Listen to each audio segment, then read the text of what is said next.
আসসালামু আলাইকুম কাকা, কি করেন? এই যে স্বাস্থ্য ভাই লোকে বসে কথা কইতেছি, হে দুবাই থেকে আইছি আর আমি মালয়েশিয়া থেকে আইছি।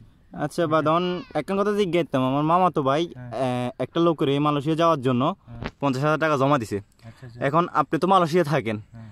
এখন মালয়েশিয়ার বিষয় কি খোলা আছে, একটু যদি জানাইতেন আমাদেরকে। দেখ, মালয়েশিয়াতে তো দেখা গেছে কি অনেক জায়গা থেকে কিন্তু লোক নিয়ে যাচ্ছে মালয়েশিয়াতে। হ্যাঁ, মানে লোক নেবে, নেপাল থেকে নেবে, বাংলাদেশ থেকে নেবে, ইন্ডিয়া থেকে নেবে, পাকিস্তান থেকে নেবে, অনেক জায়গা থেকে লোক নেবে। এখন মালয়েশিয়ান যে গভর্নমেন্ট আছে না, গভর্নমেন্ট কিছু শর্ত দিছে কি, আগে যে রিক্রুটিং এজেন্সিগুলো ছিল না, সেই রিক্রুটিং এজেন্সিগুলো হয়তো বলেছে যে আমরা বাংলাদেশ থেকে 500 লোক নেবো, অন্যান্য দেশ থেকে আমরা 500-600 করে লোক আনবো। এখন বাংলাদেশের রিক্রুটিং এজেন্সিগুলো কি করছে, একটু চালাকি করে, হ্যাঁ, মালয়েশিয়াতেও দুর্নীতিবাজ আছে, বাংলাদেশে যেভাবে দুর্নীতিবাজ আছে ঠিক এভাবে মালয়েশিয়াতেও দুর্নীতিবাজ আছে।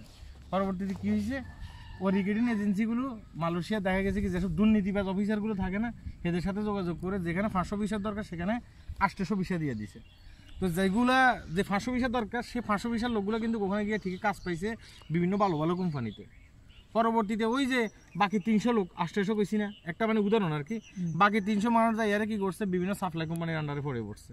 সেখানে গিয়ে তারা কি করছে, অনেক ক্ষেত্রে কাজকাম ঠিক মতো পায় নাই। সাপ্লাই কোম্পানিগুলো কি করে, বিভিন্ন তোর এটাকে কি বলে, রুমের ভিতরে নিয়ে আটকায় রাখে তাদের কাছ থেকে পাসপোর্ট নিয়ে যায়।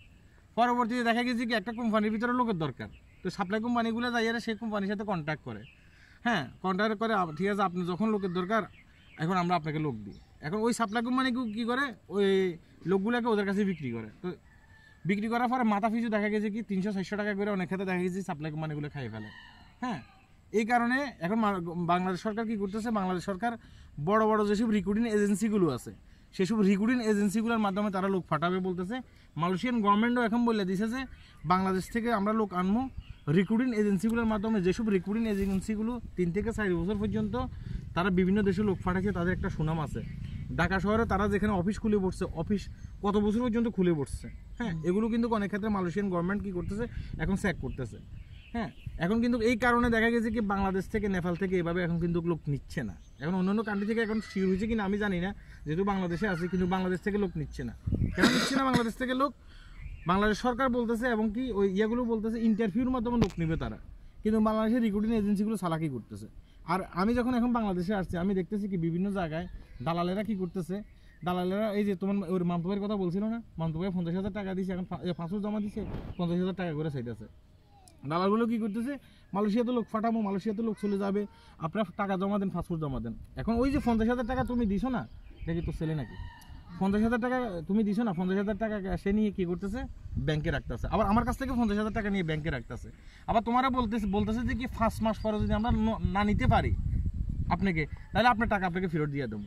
এখন তোমার সাথে কিন্তু সম্পর্ক ভালো রাখতেছে, 5 মাস পরে তোমাকে নিতে পারে নাই, তোমার টাকা তোমার ফেরত দিয়ে দিছে, থাক সমস্যা নেই, সমস্যা নেই।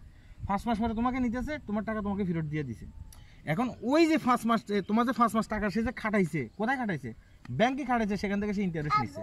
তুমি অনেক ক্ষেত্রে কইতেও পারবা না জিনিসটা, ঠিক আছে না?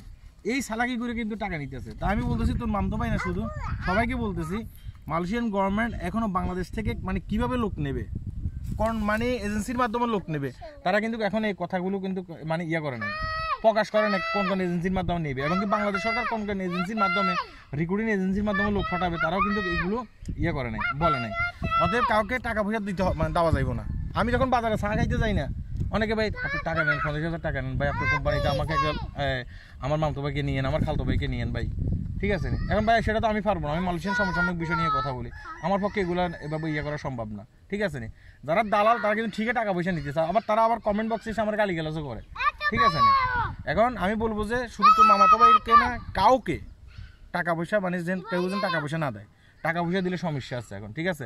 যখন গভর্নমেন্ট ডাইরেক্ট বলবে যে হ্যাঁ আমরা অমুক তারিখ থেকে লোক নেবো, আপনারা এই এজেন্সিগুলোর মাধ্যমে, হ্যাঁ আপনারা যেতে পারবেন, ওই এজেন্সিগুলোর মাধ্যমে ইন্টারভিউ দেন, তখন ইন্টারভিউ দিবে, তখন বিভিন্ন কোম্পানিতে লোক যাবে। আর একটা কথা বলি, আপনারা যারা বাংলাদেশ থেকে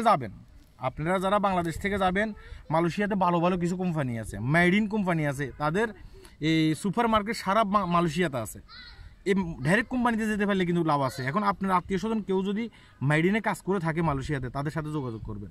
এবং কি আছে হানিফা, হ্যাঁ, তারপর আছে NSK, এইভাবে অনেকগুলো কোম্পানি আছে, গ্লোভস ফ্যাক্টরি আছে, হ্যাঁ হ্যান্ড গ্লোভস, এদের সাথে যোগাযোগ করে আপনার আশপাশে কে থাকে, তারা বেতন কেমন পায়, তারা কতদিন পর্যন্ত মালয়েশিয়াতে আছে, এদের সাথে যোগাযোগ করে পরবর্তীতে মালয়েশিয়াতে যাবেন। নর্মাল কারোর সাথে যোগাযোগ করে, ঠিক আছে না, এখন দালালের কথা শুনে তাদেরকে টাকা পয়সা দিয়ে ফেলাইবেন না। ওই তারা আপনার টাকা নিয়ে ইন্টারেস্ট খাইব, কিছুক্ষণ আগে বলছিল যে পরবর্তীতে আপনার টাকা আপনাকে ফেরত দেবে, আপনি মালয়েশিয়াতে যেতে পারবেন না। ভাই আমাদের ভিতরে অনেকে আছে জায়গা বিক্রি করে, জমিন বিক্রি করে বিভিন্ন দেশে যাইতেছে, ঠিক আছে না, সেখানে গিয়ে সে যদি ভালো অবস্থায় না থাকে, সে যদি ভালো টাকা পয়সা উড়াইতে না পারে, তাহলে দেখেছি তার জীবনটা পুরো ধ্বংস। এই কারণে কথাগুলো বলতেছি। যাই হোক, তোর মামতো ভাইকে এটা বলতেছি আর সবাইকে এটা বলতেছি, হ্যাঁ আপনারা কি করবেন, আপনার দালাল যে দালাল কাছে টাকা দেবেন আগে তাদের সাইন নিয়ে দেবেন, সে আপনাকে নিতে পারবে কিনা, এবং কি সে যদি না নিতে পারে, সে যে আপনার টাকাটা খাটাইতেছে এই টাকাটা ইন্টারেস্ট দিবে কিনা সেটা দেখবেন। অন্য দালাল কিন্তু ব্যাংকে টাকা জমা রাখে, সেখান থেকে ইন্টারেস্ট খায়, পরে 5 টাকা আপনাকে জমা দেয়, আপনার টাকা আপনাকে দিয়ে ফেলে, আপনি কিছু বলতেও পারেন না, কারণ টাকা তো দিয়ে ফেলছে, সে কিন্তু 5 আপনার টাকা ঠিকই খাটাইছে, তার মধ্যে যাচাই বাছাই করে দালালকে টাকা দিবেন, এটাই বলতেছি আর কি। ঠিক আছে।